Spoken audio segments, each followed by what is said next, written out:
What's going on, everybody? Welcome to another edition of the Five Tool Productions video podcast. I am Phil. That is Tyler. And today we're going to talk about something we both have a little bit of experience in, some of us more than others. Lessons you can learn from the news industry in your own content creation.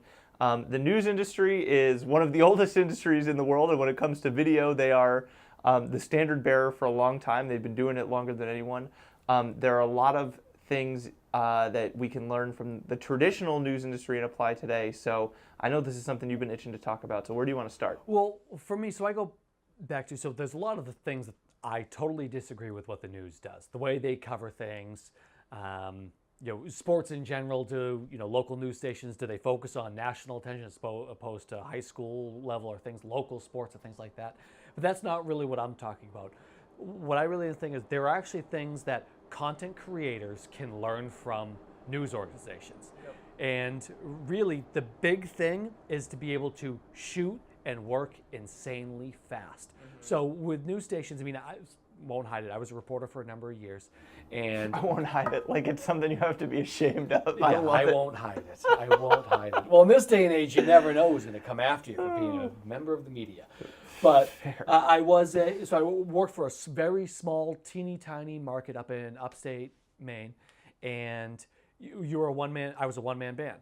Had the camera on my shoulder, went out, did the microphone, ran in front of the camera to do the stand-ups, came back, wrote the story, edited everything, and tried to get it out in one day. So that's one of the things that I say that what I feel like has helped me tremendously with Five Tool Productions in our content creation careers is the mindset of going out, shooting something, and getting it turned around as quickly as possible. Now, the other part of that is the part that we always talk about is getting multiple forms out. So in the news, what's interesting is that you go out and you might shoot and edit a package is what it's called. Yep. So you edit your story with a couple sound bites and that's that. But that portion might be used for the 6 o'clock news. For the 6:30, you get a voiceover and a sound on tape, right? VOSOT. And then for the 10 o'clock, well, it's just a reader with a voiceover work.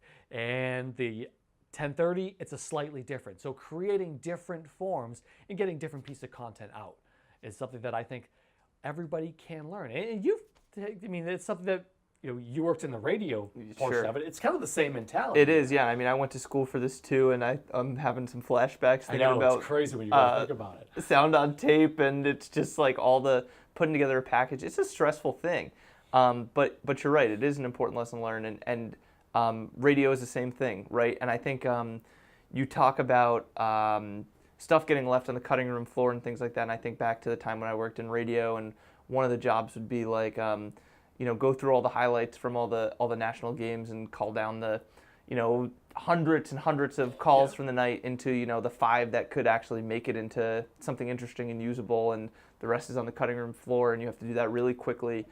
You're right. I think the quick and dirty aspect of it is something that the corporate world often is not capable of moving that quickly. There's layers of bureaucracy, and there are approvals, and there are middle managers and C-suite people, and everyone wants to have their hands on everything, and that's not a luxury you have in the news industry. And that is definitely a lesson that would be very helpful for a lot of people in the corporate world I think that's take. It. In the corporate world, instead of saying we're going to put out, we talk about this all the time, but instead of saying we're going to put out this one big video, and we're seeing more and more brands say we want to operate as a media company that happens to sell watches, right? Yeah. Which is awesome. But if you want to do that, you really need to think like a media company or a news organization. With a news organization, all right, if you're hiring 4 reporters or 4 people to go out, I look at, when I worked in Maine, we had, because we were a teeny tiny small market, I think we would have probably 4 or 5 people working on a given day.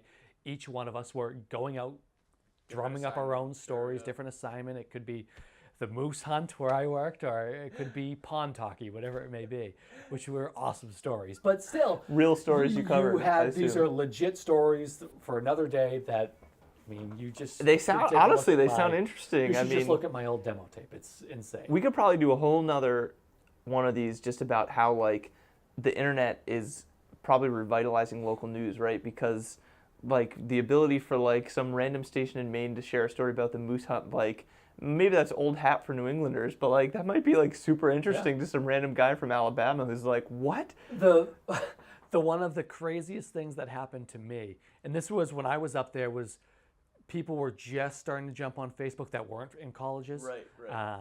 Actually, that's not even true. People were still more on MySpace The sharing .edu stuff. It was still .edu Facebook, when I was up there. I mean, I was one of the first kids to ever get Facebook. We talked about this last week. But what's really funny about it, when I was up there, one of the stories I did was a potato found on a farm shaped like a glove, and it was found on Carl Yastrzemski's old farm. So it was like, oh, this must be a sign that the Red Sox are going to win the World Series. They did. That year. So They it was won a sign. 07. It was They a won sign. the World Series that year. But it was funny. That made its way down to Boston. That made its way, I think, onto not Good Morning America, but one of those shows, just the video that I shot. But it shows that things can pick up steam if it's interesting as well. That's the other thing with the news. Keep shooting, keep filming. Right. Don't stop the cameras, because you never know what's going to be interesting. Something might, and that's another thing. I was going to say, I think Don't stop filming, right? I was going to say, I think that's another good tactic that you can kind of take and apply to corporate marketing, corporate video production is like the biggest lesson is like when you're interviewing someone, you have to leave room for them to reply, and you don't stop filming. And like the interview techniques from the news industry, I think that people who have spent time either going to school for broadcast journalism or working in it have a big leg up, because there's kind of a natural ebb and flow to an interview, and you only understand how to do it if you've done it. It only comes with reps, and it's something that you can learn for sure. You can learn how to become an effective interviewer, but in news, it's like, so if someone pauses, like you feel like you're on the brink of getting a soundbite and someone pauses, are you going to jump in and ask a follow-up question, or are you going to let it hang and hope that they fill the silence?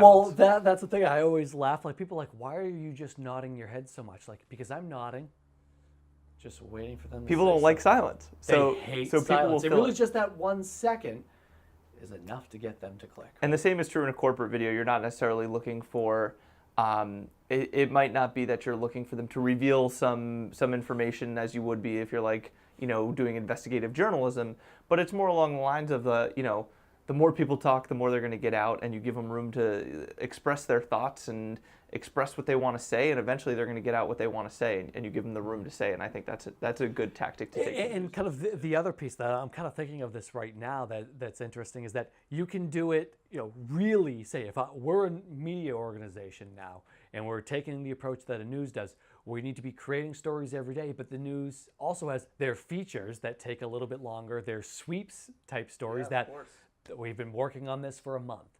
And it's the bigger piece that is meant to really drive eyeballs. But on a day-to-day basis, we need by 5 o'clock at night, we have to get these things done. Yeah. And really, in the news organization, if you missed a deadline by 5 o'clock, you got a day without pay. I was going to say you might be out of a job. Well, I was going to say, that was strike 1. Yeah. If you did it again, that was strike 2 and 3. You were Yeah. out. So it's as simple as that. But you're right. In news, you have to fill up a 30-minute newscast, and in marketing, if you want to stay on top of things and actually keep your audience interested, you have to fill up your channels every day, and that's a matter of whatever your strategy is, be it a couple of Facebook posts, probably 20 so tweets, and what's going to populate those, and then who's going to do it, and it starts to get to the question of how much of this are you handling in-house, and how much of this are you hiring for, and then it goes to the point we've talked about before of getting a lot of pieces of content out of one shoot to help you kind of, when you look at your rundown, what's going to fill it. And if you have a lot of stuff that's already been built that you're happy with, it's going to be a lot less daunting to fill that rundown every day. Definitely. So at the end of the day, do things. There are some things the media and news organizations don't do well. Many things. But there's a lot of things that they do well. And creation of content is something that they do very well on a regular basis. I agree. So be more like news, except when you shouldn't be more like news. If that makes sense. That's the lesson? That's the lesson. Okay, great. Thank you for hanging out with us for another one of these 5 Tool Productions video podcasts. We always enjoy it. If you want more, go to our blog at 5toolproductions.com, and we'll talk to you guys next time. Thanks so much.